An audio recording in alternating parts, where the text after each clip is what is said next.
Welcome everyone. If you've just joined, I'll post one more time in the chat box. If you want to open your chat box, that's a place where you can introduce yourself, and Emily and I will be adding things to the chat box. So welcome to what has become our annual free webinar that we do right around Thanksgiving. We did it last year. It was called Home for the Holidays. Some of you might have even been there. And it was a time and a place and a location and designated brain to, oh, hey, this is different. Not only are we maybe doing the holidays for the first time as parents or as parents of two, but we're doing it under highly unusual circumstances that there's no playbook for, or maybe people are using different playbooks. And so when it came around to this year, we said, yep, we got to do that again. So this year it's called Laughing All the Way, sort of as a reference to the Jingle Bells song, but also because this is just not a time to get super serious about the holidays. We were like, we gotta circle up with the community and get our head on around the need for laughter. But you can't just sort of fake your way to laughter. There's some stuff we got to dig through to find our authentic laughter. And we know that you're all coming from not the exact location in your mind or your heart or your family or your culture. And so we have a couple of quick polls. I know a few more people are settling in and introducing themselves in the chat box. But to get a sense of the holidays that we are contemplating, if you want to go ahead and ring in on this year in 2021, are you more likely to, or you might not know the answer to this yet, or you might change your mind, but as of right this minute, to the best or COVID of your might knowledge, change your mind. Are you going back to pre-pandemic plans and expectations? Are you doing a modified version of normal? Are you just opting out of anything called large family gatherings? And are you staying local or are you traveling? So we can just get a sense. So right now people are still joining, some people are still introducing. There's a lovely poll, and in just a minute, as more people settle in, Emily and I will introduce ourselves and tonight's topic a little more. So it looks like modified versions of plans is got a lot of representation, and equally opting out of anything large. Most of you are staying local. So feel free to continue to add to the poll if you just joined us. Let me see where we're at. Okay, great. Got about 25 of us here. Feel free to scan the chat box, and maybe your neighbor's here and you didn't even realize it. So Em, do you want to introduce yourself and we'll talk about sort of the lineup for tonight? Sure. So I'm Emily. Leah and I founded Birth Roots together practically 20 years ago. And currently I teach mostly our toddler parenting class, our seedlings class. So really focusing on catching parents after that first year, as you're kind of making that bridge between parenting a baby and parenting a toddler, and helping parents kind of shore up their toolboxes for that next phase of toddler parenting. And in addition to Birth Roots, I also work for Hand in Hand Parenting, moderating the parent club there. And some of you have had classes with me either pre-pandemic or since the pandemic, online or in the outdoor classroom, but I teach. Leah's been everywhere. I'm like the three-ring circus myself. So I teach childbirth education and that class called Buds, that is the first 12 weeks postpartum.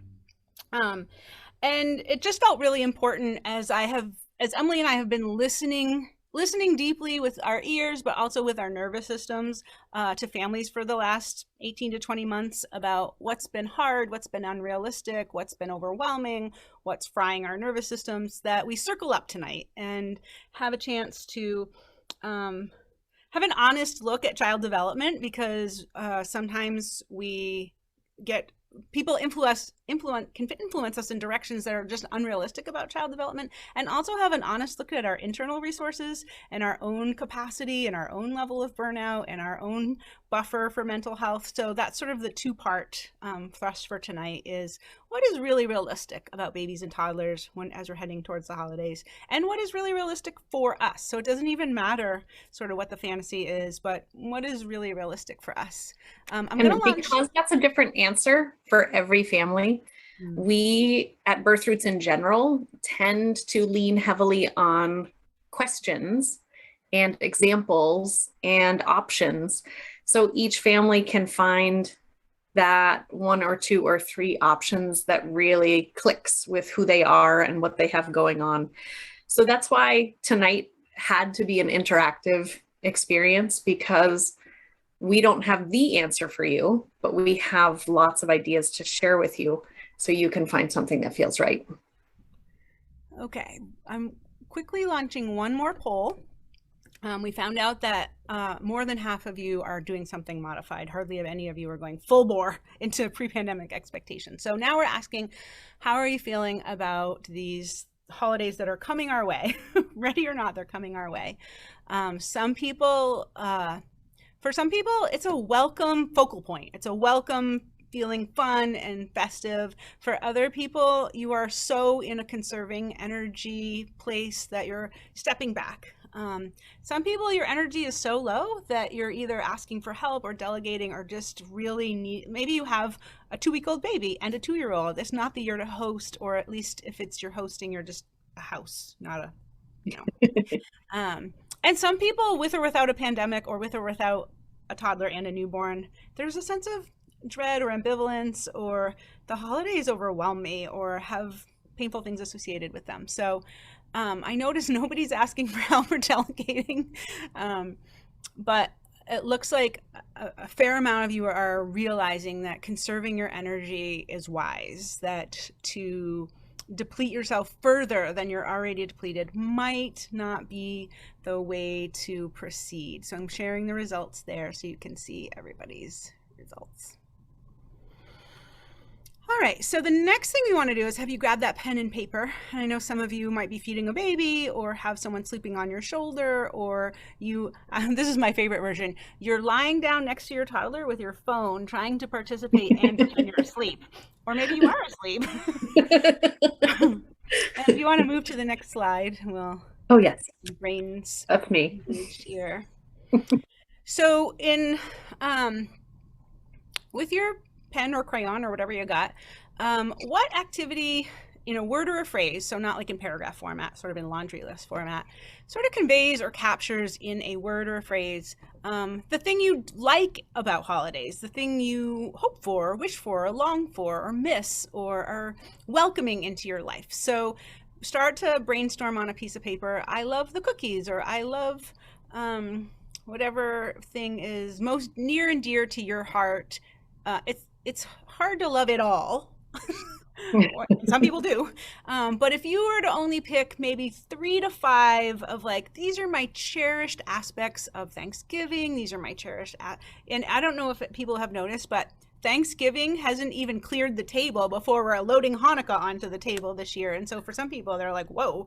And then there's solstice, there's Christmas, there's Kwanzaa, there's New Year's. There's just a lot of places to have something you love, or something that's special or near and dear.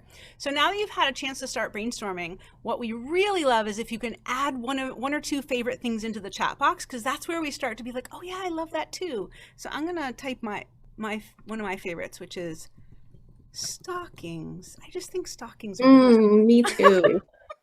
Me too. That is the highlight of magical about our stockings. Christmas.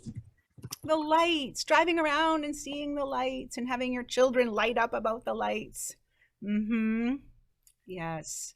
So these are things that people really like. Yep, the magic. Yes. What else?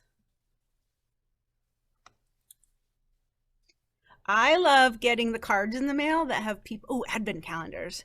Cards with photos, like seeing the updated every year photo of the family, or even just the kids, and being like, oh my gosh, they've grown so much. I haven't hardly seen them this year. hearing thankfuls. Oh, they had a baby. Oh, there's 3 kids. That's gonna be the That holiday. child graduated from high school? I thought he was 5. Also good. Yeah, same with certain family members, maybe not all of them. We'll talk about that tonight. Yes. Oh, the aromas. So there's so much Mm. sensory, tasting, smells, sounds, lights, and toddlers. And I just want to say that tonight we're going to be using the word toddler as an all-encompassing word that means anybody who might not have self-control. Basically, your toddler might be 6 or 7 at this point. Your toddler might be 6 months old.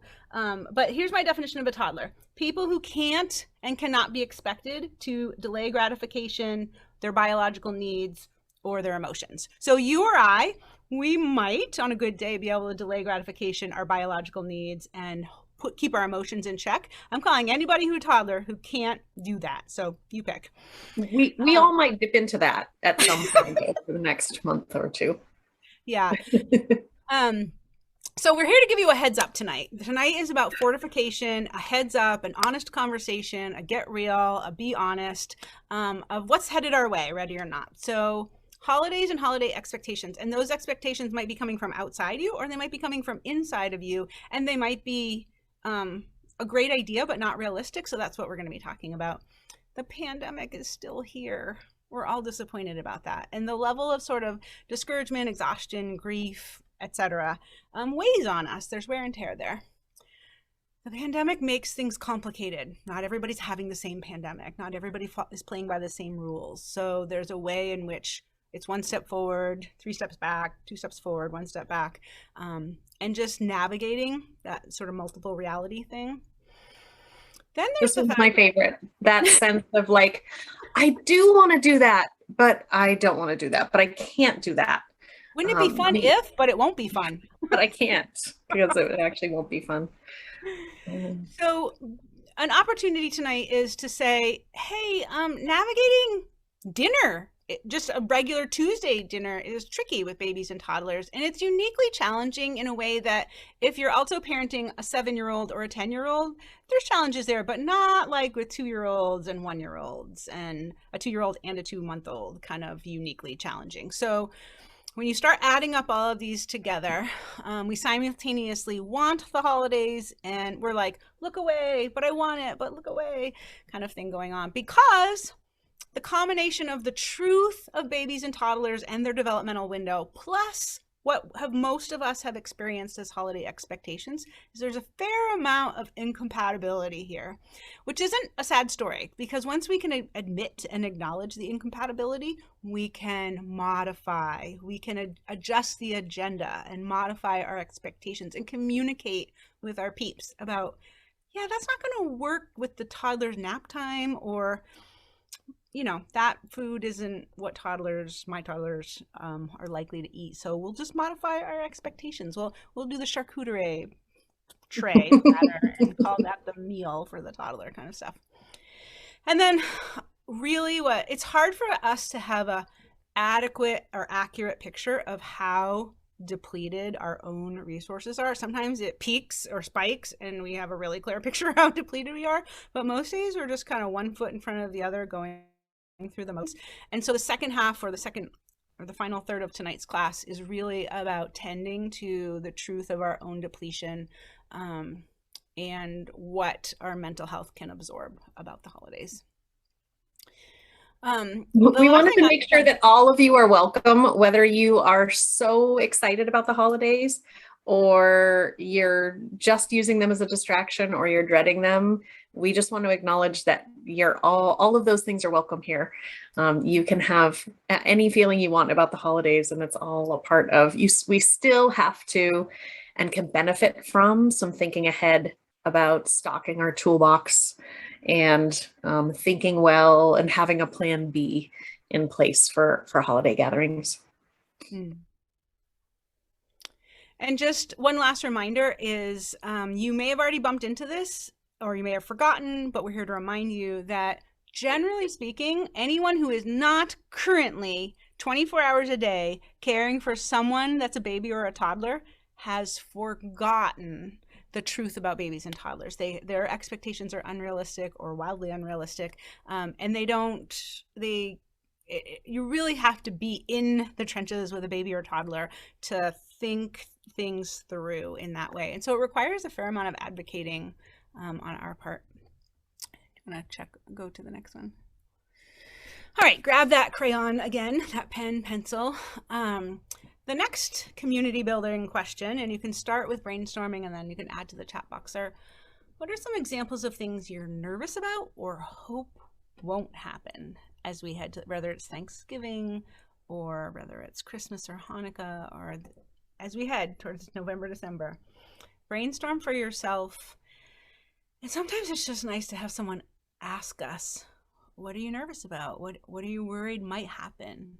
So for me, my kids always dug their heels in and wanted to wear like the worst t-shirt they owned to the holiday meal, like the one that had like the dab cat on it or something, like a t-shirt with any kind of message on it. I'm like, no, we're not gonna wear that.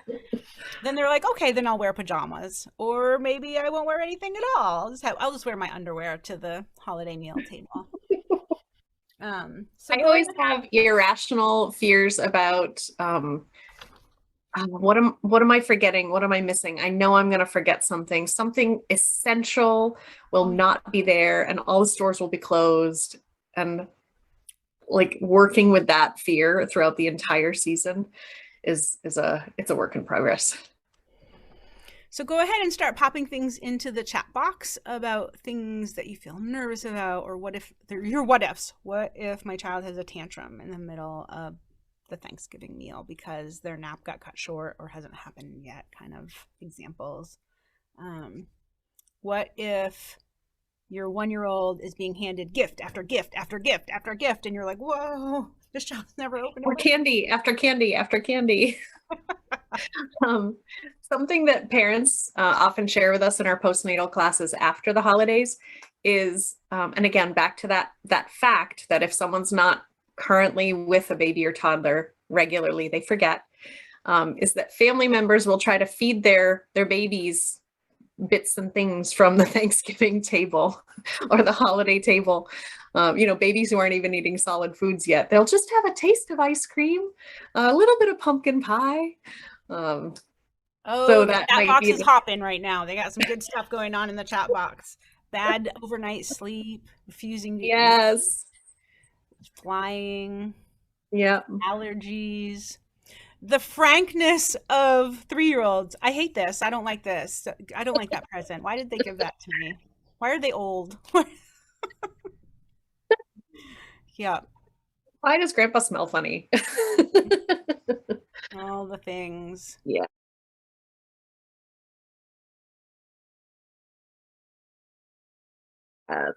Disappointing family. Nobody wants to be the source of disappointment. Yeah. And this week, as I'm facilitating postnatal classes, I'm hearing a lot of people, particularly if you have a baby under 3 months old, like, I just cannot.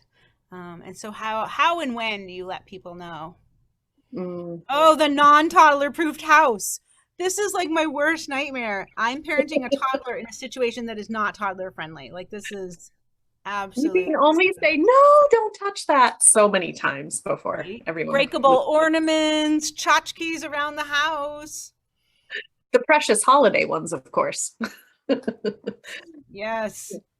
I think I want to type bringing a toddler into a not toddler friendly environment like 10 times into the chat box. So one of the things we wanted to do was to get thinking about what would our toddlers actually, or our babies, what would be their ideal scenario based on who they are. Some toddlers are very extroverted. Others tend to hang back and observe a little more. So based on who they are and where they are developmentally, what would their ideal holiday experience be? What would it include? What would it not include?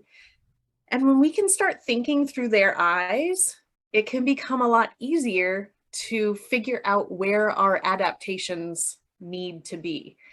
So this is something you could do now or later, but just having that question of what would make it ideal for them and what would make it really hard for them.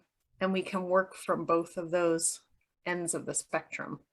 Sometimes a little bridging helps, like handing your child's favorite book or stack of books to a family member who's maybe a little shy around knowing what to do with somebody that age, and being like, just read. Just don't even try to make sure they're paying attention. Just sit down, open the book, and start reading out loud and wait and see what happens. So, so this is an invitation, and like I said, you can do it now or later, but you have a pen and paper near of like, what would a lineup of activities, songs, dances, peekaboos, hide and seeks, or the stuffed animal that can be the one that gets introduced? Like, who's the favorite stuffed animal that would love to meet all the family members while your child hangs back and kind of looks suspiciously at everybody? Yeah, the whole expectations around hugging and kissing, and so here, hug my stuffed animal, or don't hug my stuffed animal. So getting a little playful around consent and stuffed animals and that sort of thing. Timing. So being honest with yourself and therefore honest with everyone else about, like, you know what, if we fuss these naps, you're not going to like the out. It's like the sort of old Incredible Hulk. You're not going to like what happens to me when I get mad. Like, don't tweak the naps. So, in inviting family members who are hosting, or you're planning with small gatherings, modified gatherings even, around the nap, which then probably won't go as planned anyway. But it's really inviting our family into our world of parenting toddlers and the realities of the nap time and how toddlers can get thrown off their naps. Pacing, Emily was reminding us, not only can we sometimes go too slow on some activities, like we want to linger for an hour on the meal when the toddler has like a 5-minute window for the meal. We can go too fast when it comes to other activities where they're like, no, I want to do this one thing over and over and over again because that has really caught my attention.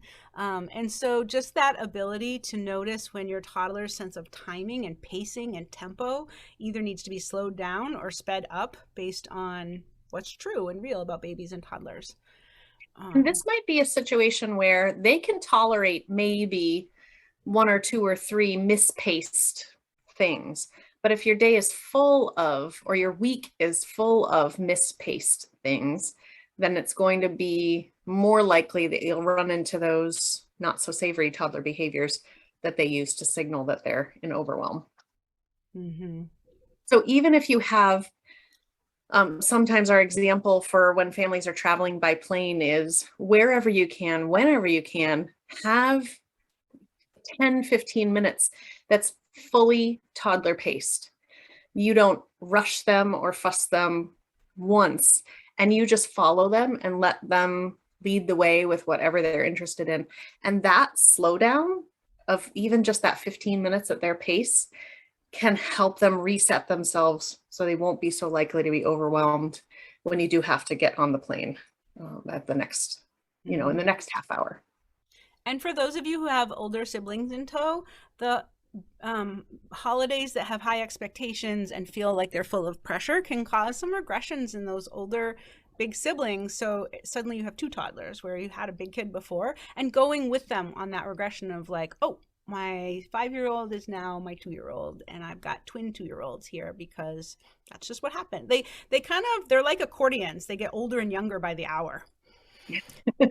So true. And Emily asked the question, can my family be agile and flexible to roll with the truth of the toddler window? And if they cannot, then opting out may be the better choice this year, given how depleted we are, the complexities of it's still the pandemic. This might be the year to shake things up. Or it might just require, like, maybe you opt out of the formal holiday, but you do a brunch the next day, or you do dessert only, or, whatever little thing that you can do so you have a connect. If you want to be part of a celebration, you can pick and choose what thing you might be able to opt into that is more toddler friendly or less taxing for you. So we like to call these disaster prevention methods. So these are some ideas of how we can look at the context of when we're at our best, when our children are at our best. And, you know, best is completely relative. When we have the most agile thinking, when we have our best thinking. So we know that when children aren't cooperating, when they are, you know, doing those things like having tantrums or being aggressive, or being rigid, or running away from us, that's a signal to us that they're in need of some kind of connection, accommodation, affection. They need something, because if they didn't need something, then they would be in their sweet toddler original mode. So we see that as a signal. So humans, toddlers, adults, all of us tend to be at our most cooperative when we feel connected to others and when we don't have a backlog of stored up feelings. So this hits us too. If we've spent 2 days racing around trying to find the green beans for the green bean casserole for Thanksgiving, and we're stressed, we tend to feel less cooperative. We tend to get snappy. We tend to get harsh. So this is true for us too. So knowing this means that we can be strategic. We can think ahead. We can have emergency plans. We can have repair plans. So our top tool is get ahead of feelings whenever and wherever you can. If you see an opportunity for a big tantrum the day before your holiday celebration, take that opportunity for a big, sweaty, flailing, tear-filled tantrum, yourself or your toddler, and really lean into that emotional system cleansing that a tantrum is. And it doesn't have to be just tantrums. It could be maybe a really physical play session, a wrestling match, a pillow fight, something where connection is boosted and some kind of like movement, sweating, tears is happening. It's so good for our emotional system to have that right before a high expectations experience. Mm-hmm. Yes. And sometimes the way to bring that big cleansing meltdown is by setting on Wednesday before Thanksgiving, set a solid limit and just let the rage and disappointment and frustration and I don't like you and you're awful and get away from me all come out while you just are like, yes, bring it, yes, all of this. And again, that reminder that most of us feel like we're supposed to end the tantrum as quickly as possible, but ultimately what's most productive is seeing the tantrum all the way through whenever we can. We can't always see the tantrum all the way through, but let the tantrum be thorough and complete and exhaustive so that they are a wet noodle at the end of it and they are just like, can you hold me at the, you've seen their tantrum all the way to the end and they like curl up in a ball in our lap and fall asleep, like literally fall asleep at an unusual time because they can finally relax. So today is Thursday. Next Thursday is Thanksgiving. You got a 7-day runway here to get at least one, maybe 2 or 3 thoroughly exhaustive meltdown, tantrum, whatever word you want to use. But we hesitate with tantrum because tantrum sounds like naughty things they shouldn't do. This is a perfectly healthy, normal function of our emotional system. It's like wringing out a sponge. So wring out that sponge in the next 7 days before this holiday season kicks off. So it might feel like accessing being playful or silly or goofy it might feel emotionally expensive right now, especially if you are feeling drained and stressed and overwhelmed and not quite sure what to do about the upcoming holidays. But whenever we can and wherever we can, it's worth its weight in gold to look for opportunities to be a little silly, to be a little goofy, and even 5 minutes of a game like, I hope no one pushes me over, and in a tone with a sparkle in your eye that is totally inviting them to push you over. And you feel them push you and you get like over, ham it up, be really over dramatic and get pushed over and laugh and sit back up and say, well, that no one can knock me over again. And this is even for like a 10 or 11-month-old who's not even walking yet. They can push you over. Or you can chase crawl. That's a really fun game too, where I hope nobody catches me. Or I hope nobody finds me, and you put a blanket over your head and let them Speaking pull of it off blanket over over and your over head, again. if all those other ideas sound like way too exhausting, put a blanket over your head, and each time you pull it down, have a different facial expression, like, or like just keep and follow the laughter. That's always the phrase we share. Follow the laughter. So, and teach your people to play the peekaboo game. Peekaboo is sort of the younger version of hide and seek, but the theme here is you can't find me, here I am, you found me. Like there's this seeker sought energy. There's are you gonna get me? Can I outrun you? Can I outsmart you? Can I surprise you? Any like one of my awakenings as a parent was I'm mediocre at being playful. Like sometimes I can bring it for 5 whole minutes, but I can be silly like nobody's business. Like I can find moments of silly that they don't have to go on for an hour. A moment of silly is can be a moment. So if silly helps you wrap your mind around it in a way that playful feels super intimidating, go for the silly. Mhm. And then there's your family members.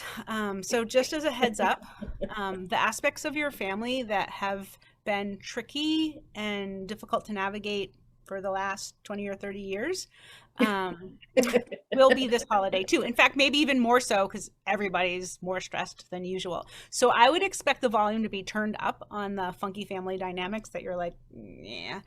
So if that means like, oh, look, so and so showed up. Looks like we need to go take a nap now, or go time to go feed my baby. So some defensive driving there, some shields up around. I just don't have psychic energy to spend on this particular family member's thing. So there's that. You ready to go Yes, to the it will. There's something about expecting it and preparing for it that isn't as likely to trigger our emotional system in the same way. It's just a really good plan to assume that that thing that often happens when family gatherings happen is probably going to happen, and coming up with a plan for how to buffer yourself a bit. Some of our grown-up family members are still toddlers. Yeah. All right, pen and paper, crayon, envelope, whatever you got. So here is we're asking you. If no one's asked you, we're asking you. What is something or some things you just wish your family understood about you currently, about your child, about what's been like lately, what it's been like in these last however many months? If your family or certain family members deeply got it, they just like completely got it about you and your circumstance and your situation and your child and your all of the things.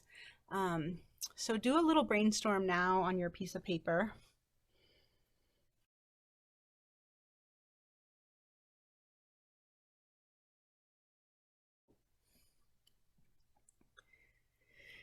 And take it, don't forget to breathe. This is this is a tender question. We're asking you to touch the tender spot of some people apparently have family members that get it, but most of us have a longing to be seen, heard, understood, really understood by our either some or all of our family. So once you've had a chance to start to brainstorm, I just need my family to understand. It will be so community building and validating to other people if you would be willing to put some of those things in the chat box. A lot of people felt really validated in the last couple of chat box invitations around, being with a toddler in a not toddler proof house. So if you wouldn't mind, if you'd be willing to include in our chat box community space, what are some things we And this just might be even something you just need to say out loud. Sometimes family does understand and they're very gracious about it, but we still feel an internal sense of loss or grief or shame, or I'm not showing up in the way I want to show up, that I know I'm capable of showing up because I just can't, but I really want to. So sometimes it's just, family understands, but we still need to say it. We still hear it. For me, I can have these really big fantasies about getting all the photo cards out and delivering little gifts to people who aren't expecting gifts from me.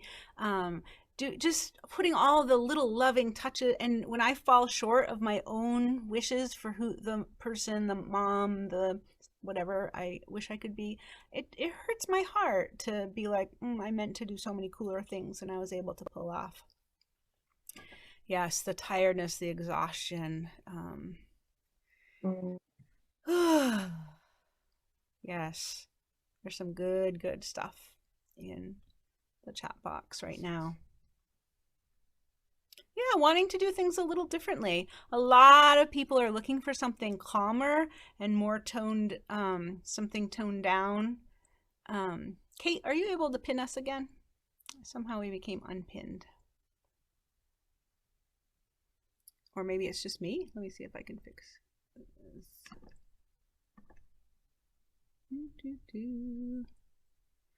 Hopefully in a few minutes, Kate will fix that. There we go. All right, check yourselves back into the chat box and you will see some things that resonate. How difficult a long car trip is with a toddler. Yes, I just wish my family understood that neither hosting nor traveling feels like the right thing this year. My poor brother has missed the last 2 Thanksgivings. He lives in Dover, New Hampshire, and it's an hour-long trip. But he has 2 toddlers. His older is, I think, just 3, and his younger is just 2. Maybe not, yeah, just barely. Like, I totally understand the nightmare that could be driving for an hour with a 2 and a 3? with that age, two of those age people in the car, and the ride home, how awful that could be. These are hard things. And didn't you say some of your family members got it and some of your family members didn't get it? Yeah. Yep. It happens. Yes. So hopefully seeing that you're not the only one will help you to feel emboldened to speak, or a well-placed email. Just a little holiday checking in about our nap schedule and how we're too tired to do all of this, and take us as we are. All right. So one of the things that we do as parents of toddlers, your toddler may be 6 months old or 6 years old, we'll see, is we're that bridge, that translator. So what is a realistic capability of a toddler, and what are toddlers realistically requiring out of any given day, holiday or not? And what they can and cannot reasonably be asked to do. So for example, toddlers, when they make cookies, it's like, look at my hands have Full frosting. body experience. Oh, my face has frosting. They don't care about a plate full of pretty cookies. They're just like, wow, sensory. They would much rather sing a song than, I don't know what your family's expectations are, but dancing, singing, peekaboo, these are process activities. They're not product activities. Some of these we've already mentioned. Let's see. The truth about their non-negotiable timetables and biological needs. So primarily feeding times and sleeping times, they're fixed points in your current schedule. And so the adults are going to have to be the adults and kind of work around that, as opposed to asking the children to work. Like, maybe grandma has always served a particular meal at 2:30 in the afternoon, and there couldn't be a worse time for your toddler. So just making a realistic game plan about, well, the toddler won't be there, they'll be asleep or whatnot. Or feedings for little ones who are still nursing or bottle feeding. It can be really tricky throughout a full day experience to navigate grabbing your baby back from whichever adult might be holding them, or excusing yourself from the get together if there's too much stimulation for a good feeding session to happen. Those can be tricky points to navigate, just sticking to their normal biological needed feeding schedule. So some other examples are, we all know that when you have an out of sorts child, put them in water. It fixes things. So meanwhile, the whole family is expecting some experience, and you're like, we're just going to go take a bath right now. Or the whole family is expecting to eat, I don't know, turkey. And you're like, yeah, we're just going to have some macaroni and cheese right now. And this feeling of grace that we want to extend to our toddler, and we want our family to extend to us for how exhausted we are, how like totally exhausted that we are.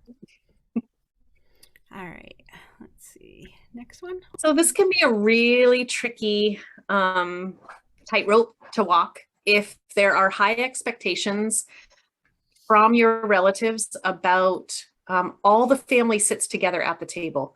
We all need to be in the family photo. Why isn't everybody smiling? We need to take 10 pictures.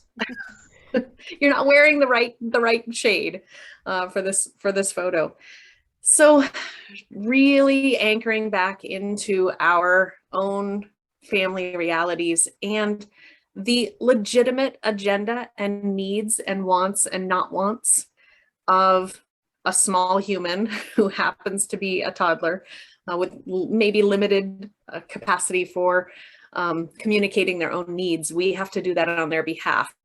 And sometimes that can be tricky with high family expectations. So if you know that there's a point that is a high expectation point in the holiday realm, you might be able to pull it off with that kind of preventive maintenance we talked about earlier. So there's hope that you can arrive to that moment with everybody, having had some good connection earlier, having had some good play earlier, maybe having prioritized one nap to make sure that a child can arrive to that one moment at their best. So just have that on your map, circle it on a calendar date, and look ahead of that to see if you can plump up before that moment with the closeness and connection. Yeah, and they couldn't care less about our agenda, really. But this is all the things that I promise can do. You're not creating a monster by accommodating the true developmental window of a toddler. You're being compassionate and extending grace to someone who a lot of things haven't come online yet, like delayed gratification and that sort of thing. So that's this is a whole big list of where we can catch the good. Like we can catch them at their best. So it's not that toddlers are a real drag at the party. It just has to be the right kind of party. And so actually, toddlers can be the life of the party. Earlier today, I was like, Emily, how do you spell joie de vivre? Like the toddler can be the focal point of like, oh, they're dancing. Let's dance like a toddler. Or they want to sing Jingle Bells for the 12th time, guys. Like, so really not missing this tiny little window of when they're this small and they think these kinds of things are funny. So there's a list here of ways that a truly toddler-friendly experience can shake up an unexamined routine. Like, why do we always have that meal at 2:30? Why couldn't we have it at noon or 4 or whatever it is? And let the age of this young person or young people in your life be the magic instead of being the bummer. Like the fact that they're little and they need to be accommodated doesn't have to be a hardship. It could be, we could reorganize and reposition and reprioritize the way the sequence of events goes so that they light up the room and the memory is that they lit up the room. I bet there are things that go on now that are kind of the highlight of your day or your week or the highlight of this developmental phase. Sometimes in our classes, we ask questions like, what makes your toddler laugh these days? Or, what time of the day is kind of that sweet spot time of the day where everyone's just a little, Google-eyed over each other.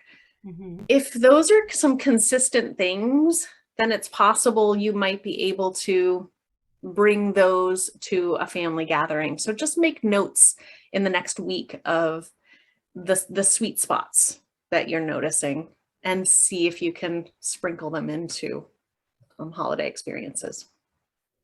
We've been laughing about, on the topic of unrealistic expectations, the idea that a person in the toddler developmental window or who has regressed into the toddler developmental place, they're not going to sit for half an hour at a table. They might eat the roll with some butter on it. They might have a shirt on, but not bottoms on. And that's okay. That sense that trying to squish them into a little box might not make for a good time for everybody. So why not wear a shirt and not a bottom? Why not only eat a roll? Why not only hang at the table for 10 minutes? So get out that pen and that paper again. And this is just another inventory, given your family, the way your family has done things in the past, the way your family is likely to do them this year. Let's just do an inventory of who has the unrealistic expectations. What are those unrealistic expectations? What is being put in motion right now that you have a nagging sense inside yourself of like, this might push me past my limit if we attempt that with the ages of our children.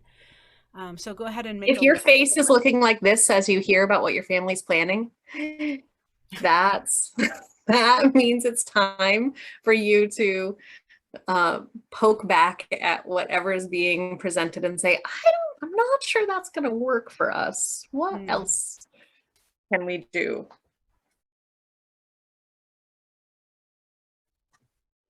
And as parents of older children, Emily and I wish we could lend you our confidence that all the things that we wish our 2s and 3s and 4-year-olds would do, they do, but when they're 7, 8, and 9. Like so much of that stuff, just they do it when they're 7, 8, and 9, and they couldn't when they were 2, 3, and 4.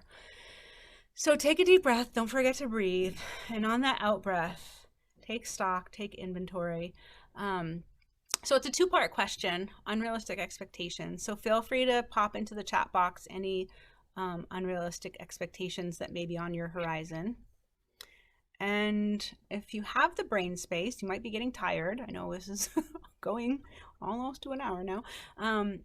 Do you have any inklings of a possible plan B, even like a sliver, like we might duck out early, we might plan to arrive late, we might join brunch, but not the evening portion of the gathering? Yeah, if realistic plan Bs aren't happening in your brain, go ahead and throw a fantasy plan B in there. Take out Thanksgiving, woohoo! Yeah, leaving the magic of Christmas at intermission. Let me tell you, my daughter begged me to leave the Nutcracker, and I was like, what? But my grandmother took my mom and my mom took me, and and you want to leave? And then I looked at her face and she was like, I'm not having fun. This is boring to me. And I had to like, okay.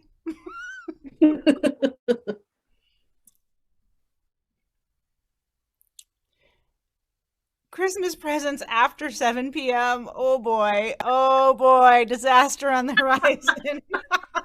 Oh, ouch. Yeah. Sitting around the house for 4 days straight. I'm so glad we're doing this. This is really helpful to other people to be like, yeah, that doesn't make sense. You shouldn't do that. Oh, cooking all day. Yeah. Unrealistic. Yeah.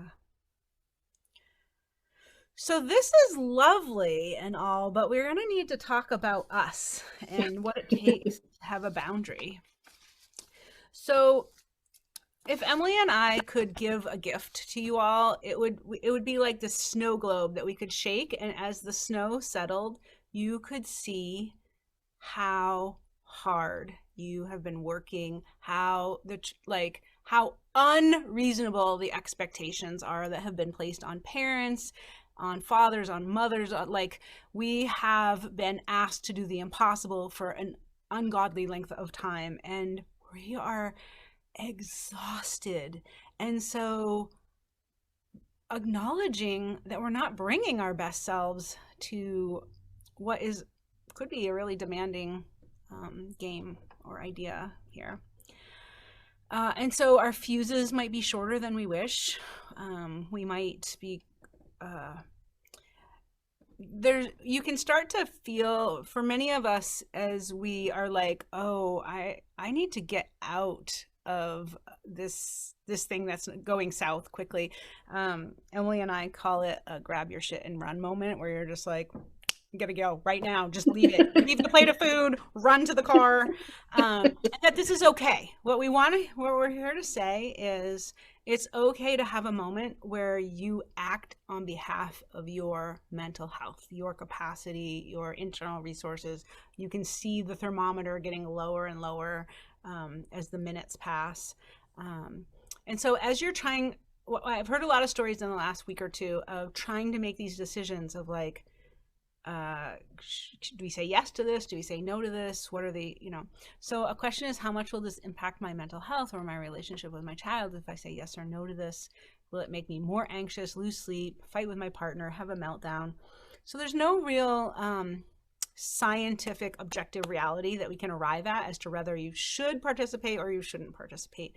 But for you as a person with fragile mental health right now, is it going to bolster you and energize you, or is it going to deplete you? So there's some questions there that you can ask yourself. Em, is there something you wanted to say? I was going to just acknowledge that sometimes it's the transition to the thing that we might answer yes to, that like, yes, it is going to make me more anxious. I might lose sleep. I might have a meltdown. But I know once we get there, it's going to be worth it, and I'm going to be glad I did. And that's okay too. But knowing that that transition is the really high friction spot, you might be able to add in some extra supports for yourself, or even just thinking about what can I do to make this transition even slightly easier for all of us. So when you get to that other side, to the place you want to be for that holiday gathering, you've arrived with as much capacity as you can possibly bring with you.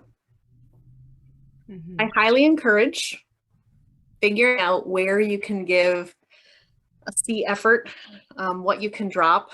One of my own this holiday has been, I like to do a little something extra on Thanksgiving besides like the standard things that I'm expected to bring. And half my family's vegan. I was like, oh, I could try those vegan jalapeno poppers that my sister loves so much. And I was like, nope, no, stop. We're not doing that. This is not the year to experiment with a vegan recipe that's going to require me to do extra shopping. No. So I'm cutting that out. I'm just going to stick with my green bean casserole and the other things that I have to bring. So where can you do that? Where can you say, nope, I'm not giving extra there. I'm saving it for something else. What is the most important thing? The thing that you really do want to go all out on? For our family, there are a few little things throughout the holiday season that I don't want to miss them, because if I don't have pictures of them happening this year to compare to the other pictures of those things happening, I will be devastated. So I'm going to make sure those things happen. And everything else, those wouldn't make the album for me anyway. So I'm going to drop those things and go all out with the gingerbread houses. Anything you can outsource or reassign. There might be a family member who's in decent shape, who's like, bring it on. I love the holidays. I want to do the extra tree decorating, whatever it is. Encourage them to go all out, or outsource among your friends and family. Leah did an amazing job. I think it was even just last year, of being like, I'm coming over and taking a picture of your family so you can do your holiday cards. That was all it took. I just needed the picture. And so outsourcing or asking for that support of, can you just take a picture of my family so I can slap it on a postcard? What can be adapted? Let your mind really go wild with possibilities. Even if you chop off 99% of the things on the list, go ahead and make the list of, in my fantasy world, this is what it would look like this year, and see what of that might be brought into reality. So in recognition of our stress levels, we've brainstormed some sort of fail-safe emergency levers, like a safety word, an emergency plan that you have with a partner or a close family member. So one of the things that can go really wrong is if we stay in our own heads and we don't tell anybody. So we're going to ask you right now to identify 3 people that have the most capacity for understanding the need to have an emergency vent and they can just listen, or to ask them to, can I have 5 or 10 minutes on the phone with you to talk through something and see if I'm crazy or if this is really a bad idea. And certain friends are actually good at like taking us by the shoulders and being like, you're gonna have to stay home, or you're gonna like giving, so know which one of your friends is good at which thing. um, and if you've been following us for any length of time and Emily's hand in hand work, we've been pushing the listening time for parents, the listening time for grown-ups. It's hard to offer our toddlers and our babies relaxed attention and calm presence while they have a big, messy, old faithful tantrum meltdown if nobody's giving us that same level of, I'm here for it. I am here for your meltdown. I can listen while you rage or are angry at what your mom said or whatnot. So if you currently have a listening partner, woo, put that person give tonight or maybe right now, get out your phone and be like, heads up, Thanksgiving's in a week. I'm going to be calling you or texting you for some listening time.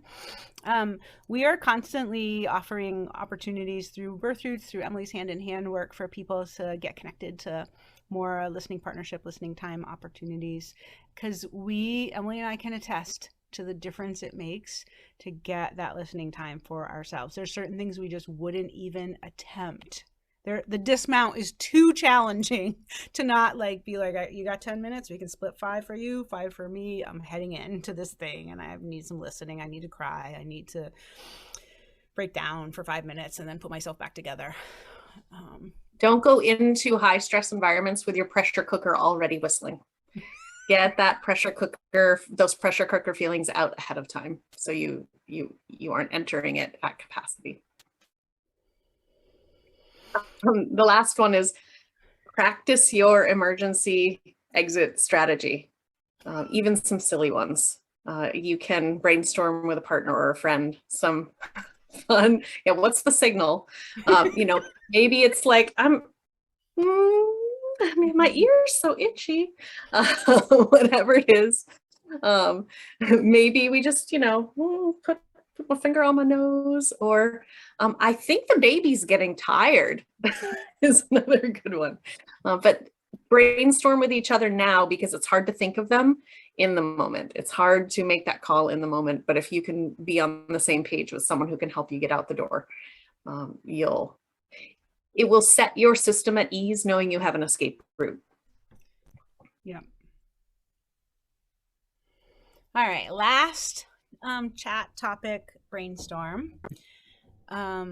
What methods have you used in the past? Are you currently incorporating around managing your own sort of, I'm panicking, I need to take care of me because I'm going to have a meltdown. So do a little brainstorm right now as you're heading toward the sort of holiday machine. If you feel your stress level reaching sort of that breaking point, or you're having maybe it's not an overall breaking point, but just this next hour has turned into an emergency moment. What might you share in the chat box for everybody else's benefit, that's something that's working, whether it's like some music that you've been listening to, some fresh air walks, I read something recently that said one of the ways you can calm your nervous system is to put your hands, like cross your thumbs like this and make butterfly motions. It really works. I was like, that really feels good to make a butterfly out of your hand. And you can, depending on the age of your toddler or your big kids, you can be like, let's do the butterfly on our heart. The walks, all the walks.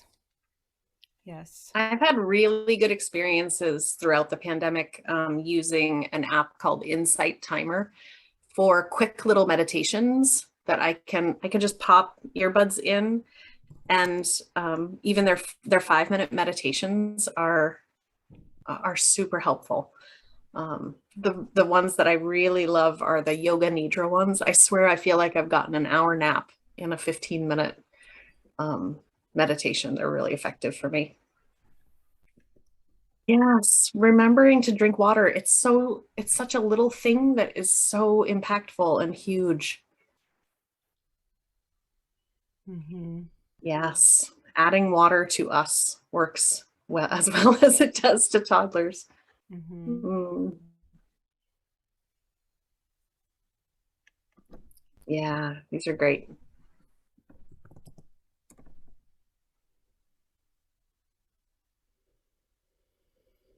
A lot The of dance people have party. had the That's revelation recently that one of their triggers for their fight or flight response is too much noise, especially like the baby's crying, the toddler's whining, the TV's on, the phone is ringing, and putting in special, I don't know how special they have to be, but earplugs that let you hear the most important stuff but tone down 80% of it.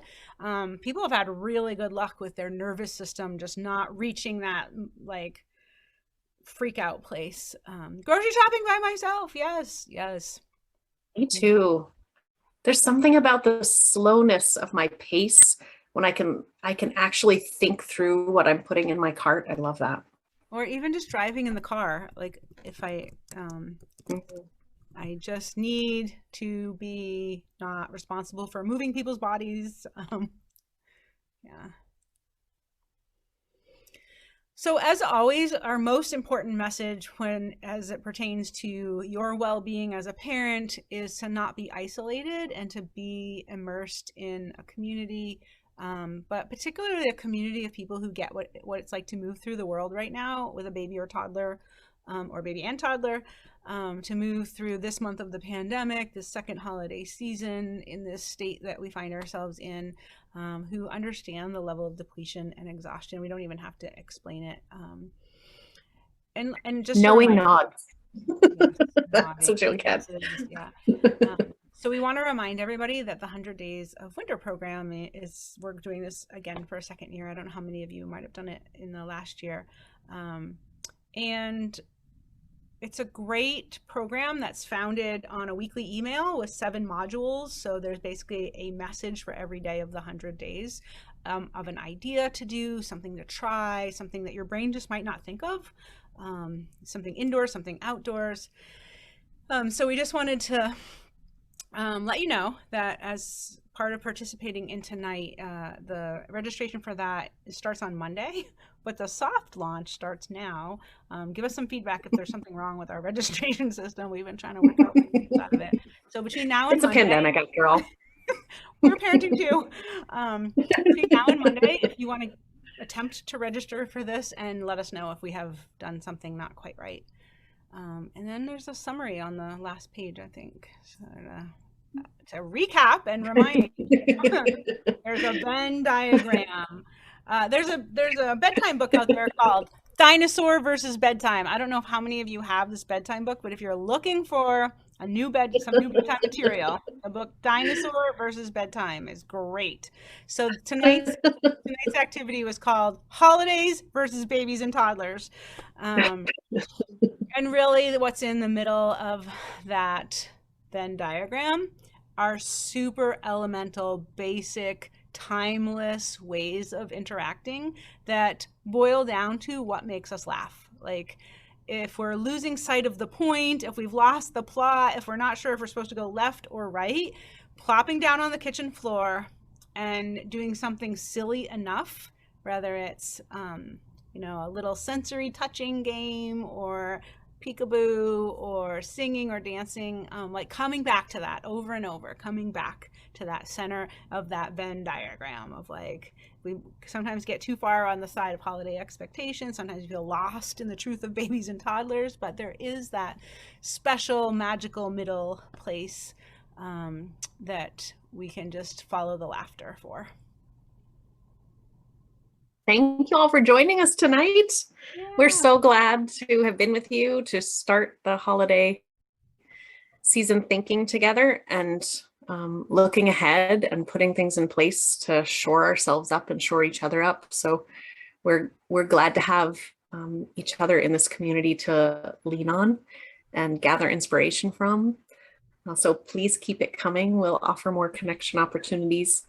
And we'd love to hear from you about the things you need and want so we can weave them into the programming that we do. So keep in touch with us. Yeah, look forward to seeing you at 100 Days.